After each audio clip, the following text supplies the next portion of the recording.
ማይግሬን የሚለውን ቃል ስንሰማ አብዛኞቻችን በቀላሉ ከባድ ራስ መታት ብለን ነው የምናስበው። ግን እውነታው ከዚያ እጅግ በጣም የጠለቀ ነው። ማይግሬን በስፋት ግንዛቤ ያልተወሰደበት በጣም ውስብስብ የነርቭ ስርዓት ህመም ነው። ስለዚህ ዛሬ እስኪ ጠለቅ ብለን እንየው። ማይግሬንን ከቀላል ራስ መታት የሚለየው ምንድን ነው? በሰውነታችን ውስጥ በትክክል ምን እየተፈጠረ ነው? እና ከሁሉም በላይ ደግሞ እንዴት መቆጣጠር ይቻላል የሚሉትን ጥያቄዎችን እንመረምራለን። እሺ፣ መጀመሪያ እስኪ አንድ መሰረታዊ ነገር ላይ በማይግሬን እና ብዙ ጊዜ በሚያጋጥመን የውጥረት ራስ ምታት መካከል ያለው ልዩነት ምንድን ነው?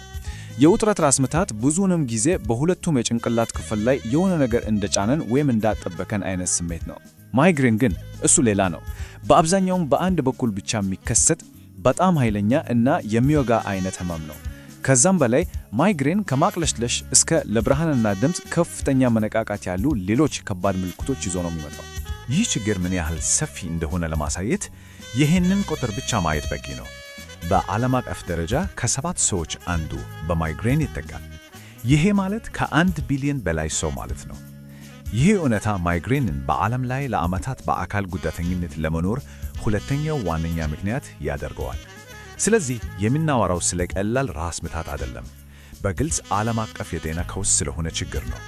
እሺ፣ ማይግሬንን እንደ አንድ ጊዜ ብቻ የሚከሰት ነገር ሳይሆን እንደ አንድ ጉዞ ማሰብ በጣም አስፈላጊ ነው። አንድ ማይግሬን ጥቃት ከመጀመሪያው እስከ መጨረሻው ድረስ 4 የተለያዩ ደረጃዎችን ያልፋል። እንግዲህ 4ቱ ደረጃዎች እነዚህ ናቸው። መጀመሪያ የማስጠንቀቂያው ወቅት ወይም ፕሮድሮም አለ። ከዛ የስሜት ህዋሳት የሚረበሹበት ኦራ ይመጣል። ቀጥሎ ዋናው የራስ ምታት ጥቃት እና በመጨረሻም የማገገሚያው ወቅት ወይም ፖስትሮም። አሁን እያንዳንዱን በዝርዝር እንመልከት። ዋናው የራስ ምታት ከመጀመሩ እስከ 2 ቀናት በፊት እንኳን አንጎላችን የማስጠንቀቂያ ምልክቶች መስጠት ይጀምራል። ይሄ ፕሮድሮም ይባላል። ምልክቶቹ በጣም ስውር ሊሆኑ ይችላሉ። ለምሳሌ ያለ ምክንያት በተደጋጋሚ ማዛጋት፣ ድንገተኛ የስሜት መለዋወጥ፣ የአንገት መደንደን ወይም ለሆነ ምግብ ለምሳሌ ለቾኮሌት ከፍተኛ ፍላጎት ማሳየት። እነዚህ ሁሉ አንጎል ለሚመጣው ጥቃት የተዘጋጀ መሆኑን የሚያሳዩ ምልክቶች ናቸው። ሁሉም ማይግሬን ህመምተኞች ይህንን ደረጃ አያዩትም፣ ግን ከ25 እስከ 30 በመቶ የሚሆኑት ኦራ በመባል የሚታወቀውን የስሜት ህዋሳት መረበሽ ያጋጥማቸዋል። ታዲያ ኦራ ምንድን ነው? ኦራ ጊዜያዊና ሙሉ በሙሉ የሚመለስ የነርቭ ስርዓት መረበሽ ነው። እስኪ በቀላሉ እንየው። 2 አይነት ምልክቶች አሉት። አሁናዊ ምልክቶች ማለት ያልነበሩ ስሜቶች የሚጨመሩበት ነው። ለምሳሌ ብልጭልጭ ነገሮችን ወይም መስመሮችን ማየት ወይም የሆነ የመደንዘዝ ስሜት። አሉታዊ ምልክቶች ደግሞ የነበሩ ስሜቶች የሚጠፉበት ናቸው። ለምሳሌ ለጊዜው የማየት ወይም የመስማት ችሎታን ማጣት። እነዚህ ምልክቶች ጥሩ ነገር በአብዛኛው ከ5 እስከ 60 ደቂቃዎች ብቻ ነው የሚቆዩት። አሁን አብዛኛው ሰው ከማይግሬን ጋር ወደሚያያዘው ዋናው የህመም ደረጃ ደርሰናል። የራስ መታት ተራ አይደለም፣ በጣም ከባድ የሚወጋ እና በአብዛኛው በአንድ የጭንቅላት ክፍል ላይ ብቻ የሚያተኩር ነው። ትንሽ እንኳን መንቀሳቀስ ህመሙን ሊያባብሰው ይችላል። ከዚህም በተጨማሪ ለብርሃንና ለድምፅ ከፍተኛ የሆነ መነቃቃት ስለሚኖር ብዙ ህመምተኞች ጸጥ ያለና ጨለማ ክፍል መፈለጋቸው የተለመደ ነገር ነው። ራስ ምታቱ ቢያልፍም ጥቃቱ ግን ገና አላበቃም። ፖስትሮም የተባለው የማገገሚያ ደረጃ ይከተላል። ብዙ ህመምተኞች ይህንን ስሜት ከአልኮሆል ሃንጎቨር ጋር ያማሰስሉታል። ከፍተኛ የድካም ስሜት፣ ትኩረትን መሰብሰብ መቸገር እና አጠቃላይ የህመም ስሜት ሊኖር ይችላል። ይህ የማይግሬን ሃንጎቨር ልክ እንደ ራስ ምታቱ በራሱ የዕለት ተዕለት እንቅስቃሴን ሊያስተጓጉል ይችላል። እሺ፣ እስካሁን ስለ ማይግሬን ምልክቶችና ደረጃዎች ተነጋግረናል። አሁን ደግሞ ከበስተጀርባ ያለውን ሳይንስ እንመልከት። በማይግሬን ጥቃት ጊዜ በአንጎላችን ውስጥ በትክክል ምን ይከሰታል? ተመራማሪዎች የኦራን ክስተት የሚያስከትለው ኮርቲካል ስፕሬዲንግ ዲፕሬሽን የተባለ ሂደት እንደሆነ ያምናሉ። በቃ በአንጎል ገጽ ላይ የሚጓዝ ቀርፋፋ የኤሌክትሪክ እንቅስቃሴ ማዕበል እንደሆነ አድርገን እናስበው። ይህ ማዕበል በሚያልፍበት ቦታ የአንጎልን መደበኛ ተግባር ለጊዜው ይረብሸዋል። የኦራ ምልክቶች ለምሳሌ ብልጭታ ማየት የሚከሰቱት በዚህ ረብሻ ምክንያት ነው። ይህ የነርቭ እንቅስቃሴ ማዕበል ቀጥሎ ምን ያስከተለው? ትራይጀሚናል የተባለውን የፊት ክፍል የህመም ስሜት የሚቆጣጠረውን ዋና ነርቭ ያነቃቃዋል። ይህ ነርቭ ሲነቃቃ ደግሞ CGRP የተባለ ቁልፍ ኬሚካል ይለቀቃል። CGRP በአንጎል ዙሪያ ያሉ የደም ስሮች እንዲያብጡ እና እንዲቆጡ ያደርጋል። ይህም ወደ አንጎል ኃይለኛ የህመም መልእክቶች ይልካል። ለዚህ ነው ማይግሬን ይህን ያህል የሚያማው። ዘመናዊ ማይግሬን መድኃኒቶችም በዋነኝነት ይህንን CGRP የተባለ ኬሚካል ነው ኢላማ የሚያደርጉት። በጣም ከሚያስገርሙ ነገሮች አንዱ ደግሞ ማይግሬን በጾታ ላይ የተመሰረተ ከፍተኛ ልዩነት ማሳየቱ ነው። ሴቶች ከወንዶች በ3 እጥፍ ገደማ በበለጠ ለማይግሬን የተጋለጡ ናቸው። ይህ ትልቅ ልዩነት በተለይ በሴቶች ላይ ከሚከሰቱ የሆርሞን ለውጦች ጋር የተያያዘ እንደሆነ በስፋት ይታመናል። ማይግሬን የጄኔቲክ መሰረት ያለው ህመም ቢሆንም የህመም ጥቃቶቹ በተለያዩ ሁኔታዎች ሊቀሳቀሱ ይችላሉ። እዚህ ጋር አንድ ነገር ግልጽ መሆን አለበት። እነዚህ ቀስቃሾች የማይግሬን መንስኤ አይደሉም። ነገር ግን አስቀድሞ ተጋላጭ በሆነ ሰው ላይ ጥቃቱን ሊያስጀምሩት ይችላሉ።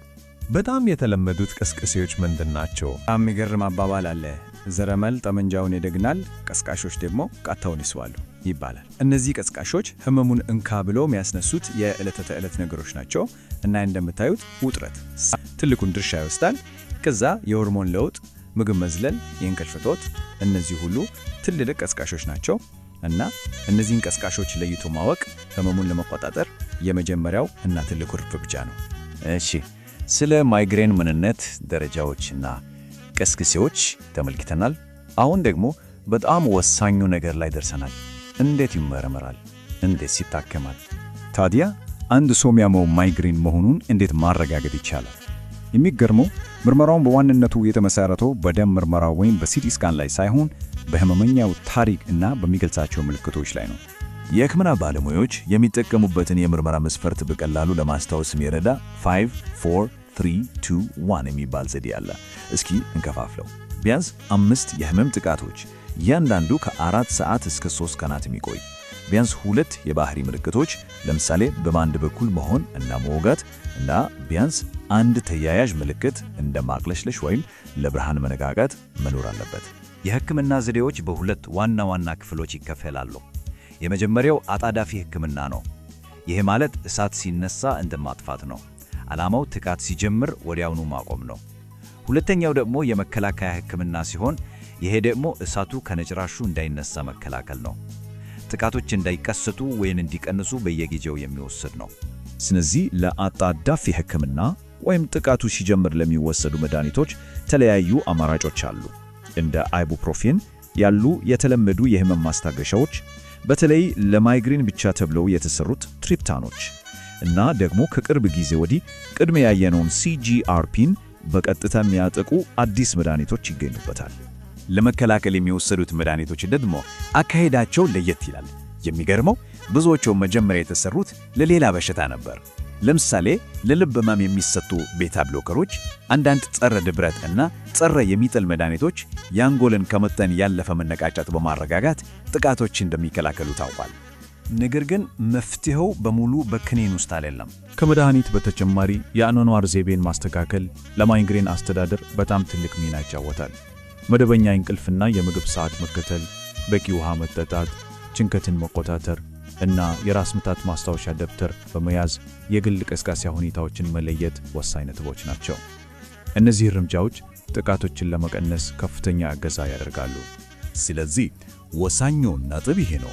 ማይግሬን ሙሉ በሙሉ የሚድን በሽታ ላይሆን ይችላል።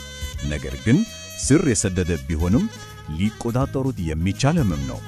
በትክክለኛ ህክምናና የአኗኗር ዘይቤ ማስተካከያ የጥቃታቸውን ብዛትና ክብደት በመቀነስ በጣም የተሻለ የህይወት ጥራት መኖር ይቻላል። እናም ይሄ ትንታኔያችንን ወደ ማጠቃለያው ያደርሰናል። ነገር ግን አንድ ወሳኝ ጥያቄ ጥሎብን ያልፋል። በዓለም ዙሪያ ከ7 ሰዎች አንዱ በዚህ ህመም የሚሰቃይ ከሆነ ለምንድን ነው አሁንም ማይግሬን በብዙዎች ዘንድ እንደ ከባድ ህመም የማይቆጠረውና ዝቅ ተደርጎ የሚታየው? ይሄ ሁላችንም ልናስብበት የሚገባ ጉዳይ ነው።